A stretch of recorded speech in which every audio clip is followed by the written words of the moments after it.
The folks here in Florida definitely used to this. Rain in the forecast as we join you from Everbank Stadium here in the city of Jacksonville. Today it's week 4, and we've got what should be a great one here, as it'll be the Pittsburgh Steelers taking on the Jacksonville Jaguars. Seems like we were just starting training camp, but here we are in October, and off we go on EA Sports. This taken in right around the goal line. And he'll be tackled just shy of the 25.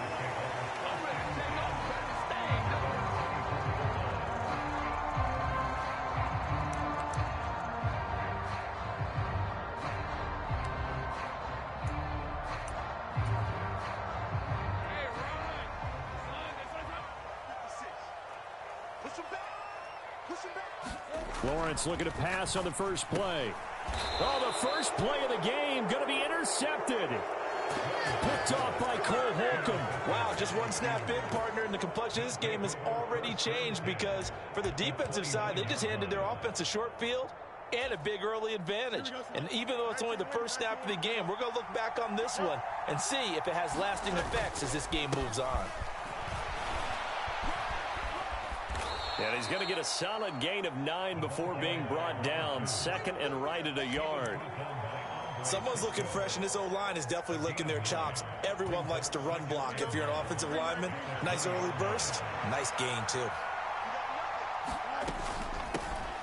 A first carry for the former Oklahoma Sooner, Joe Mixon. And the Steelers are going to be set up with a first and goal as strong running gets them to the 9-yard line. First and goal, a chance to convert that early turnover into points. Fields now to throw. That throw finds Pickens in the end zone. Touchdown Steelers. A great play there. His second touchdown on the season. And the Steelers take the early turnover and convert it into an opening touchdown. The point after through the raindrops, up and good. And it's now a 7-0 game. And Patterson back out there to send this one away. And that'll be a little too hot to handle as it will skip through the end zone for a touchback here. The Jacksonville offense set to begin their next drive. And the interception on that opening drive winds up leading to the touchdown, so now it's kind of time to start over. Yeah, it certainly is, and his first throw of the game. But I like the way his guys rallied around him. Oftentimes, the quarterback is the leader, right? He tells everyone what to do. In this case, I noticed his linemen around him kind of patting him, saying, let's go, big boy. You're still our leader. So now they have to contend with 2nd and 13 after the first down run goes backwards. Now Lawrence. Oh, and his early struggles continue. Here's another one intercepted. Picked off by Cole Holcomb. And he's going to get this one to the 23-yard line. But they're certainly not giving much help to their defense, are they? Because for the second time now, that D has had to run back out on the field early after an interception. And remember, on the last drive, the opposing side took it in for 6 after that interception. On first down, Fields. Touchdown! Pat Freiermuth.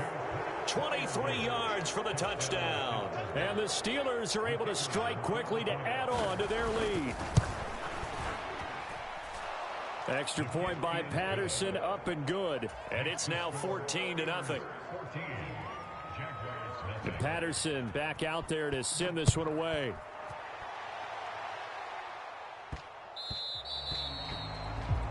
Well, not one you see often there as he fails to keep it between the sidelines, and that is a penalty every time, and going to give this offense better field position. And it's every kickoff guy's nightmare, isn't it? Because you don't see yourself doing this, and most of the time you don't. It's absolutely a mishit, and now your team pays the price.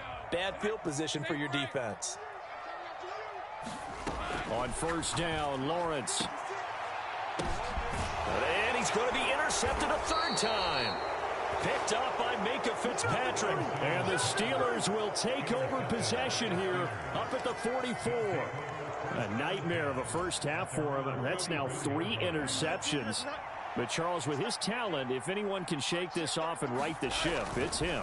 I agree, because you don't get to be one of the best quarterbacks in the league without developing some major mental toughness. So I expect him to go to the locker room at halftime, hit the reset button, and come out a new guy in half number 2.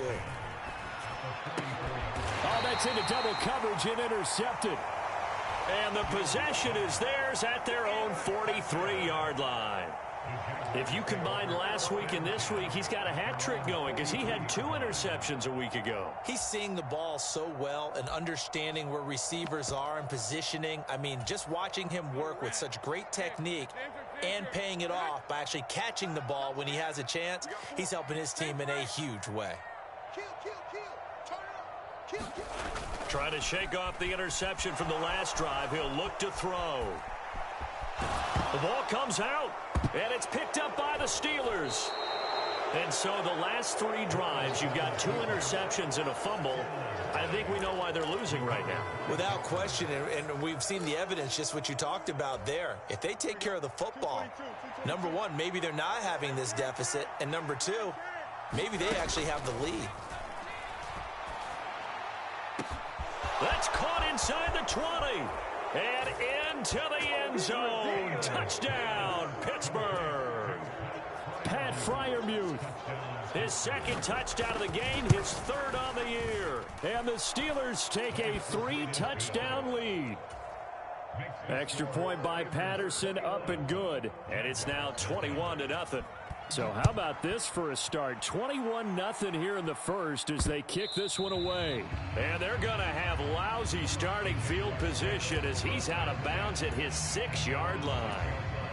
Jaguars come to the line to start their next drive.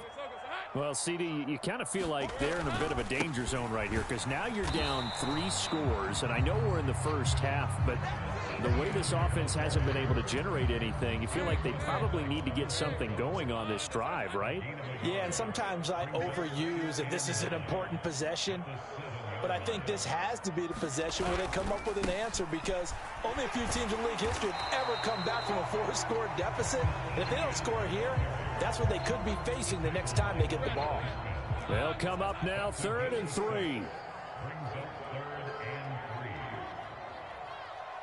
The tight end in motion right. On 3rd down, here's Etienne. 10 yards there, good enough for a Jags first down. I have to admit, I'm excited by that play call and the end result because this is a team that's down big early in the first quarter, and a lot of teams will just panic, abandon the playbook, and just start firing the ball all over the place. It's way too early for that. Stick to what works for you. Down double digits, and we talked about their game plan being both running and passing there. You're right. They're sticking to the game plan, getting the ground game going. A lot of football left to be played. 17 more yards on that one as they keep the drive rolling. Exactly what they needed right there because they needed to use the ground game to take some pressure off because the quarterback's been struggling a little bit. Counting down toward the midway point in quarter 1.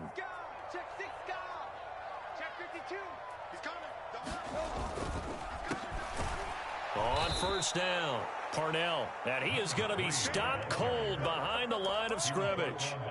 That's going to go as a loss of 4, and it'll be 2nd down. An interesting and intriguing decision there defensively because they kept extra DBs on the field despite seeing the multiple tight end look that came out for the offense. I thought they were going to switch out of it. I didn't know if they felt they didn't have time or what the case was. Well, in any event, the extra speed allowed for great penetration as they stuffed that one behind the line of scrimmage.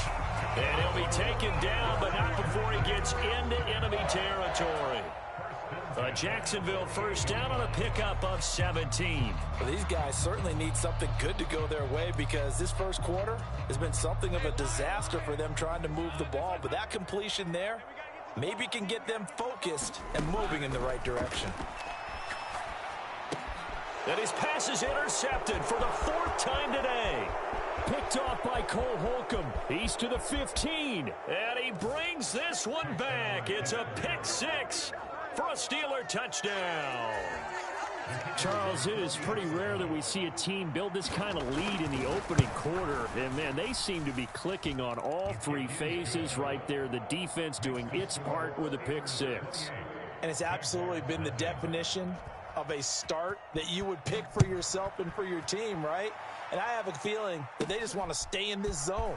What's truly incredible about this start is they can add on a couple more scores. This one could legitimately be over in the second quarter.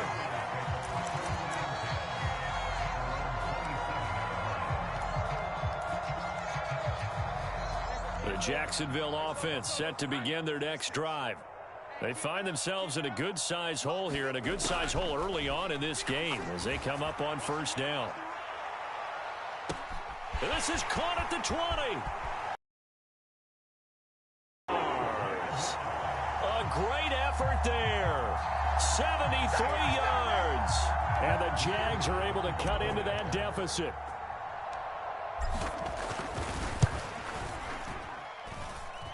The extra point up and good. And it's now a 28-7 ball game. After the touchdown, Cook now to kick this one away. And here comes a return from a few steps into the end zone. And he will be brought down here inside the 20. Good coverage as he's dropped at the 17.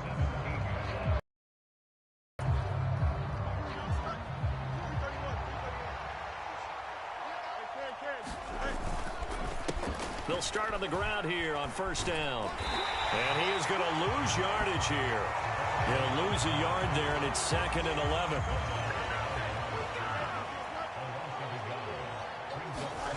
Now it's Fields. That's for Bateman, and it's intercepted. Picked up by Andre Cisco. And he'll bring it back to about the 5-yard line. Such a costly interception, nearly a pick six, but now they're so close they are knocking on the door for a touchdown. And I never want to get on any team for being aggressive because that's part of what their makeup is, and oftentimes... No, bottled up, fumble. It's out, it's loose, and it's picked up by the Steelers. And a big turnover there as his guys will get the football back. Partner, you know how often we hear about the red zone, right? From the 20-yard line going in, that's scoring zone, getting points on the board. A lot of teams call from the 10-yard line in the green zone. That's your money zone. He fumbles the ball inside the money zone. You have one job, take care of the ball. That didn't happen. Well, that was his first target of the game, and it's going to take at least one more target to get him on the board. Took a nice substantial hit to jar that catch loose from him. Incomplete pass. Now a 2nd and 10. One back in the backfield, he'll get the carry. And he is going to lose yardage here. It's a loss of 4. Now 3rd down.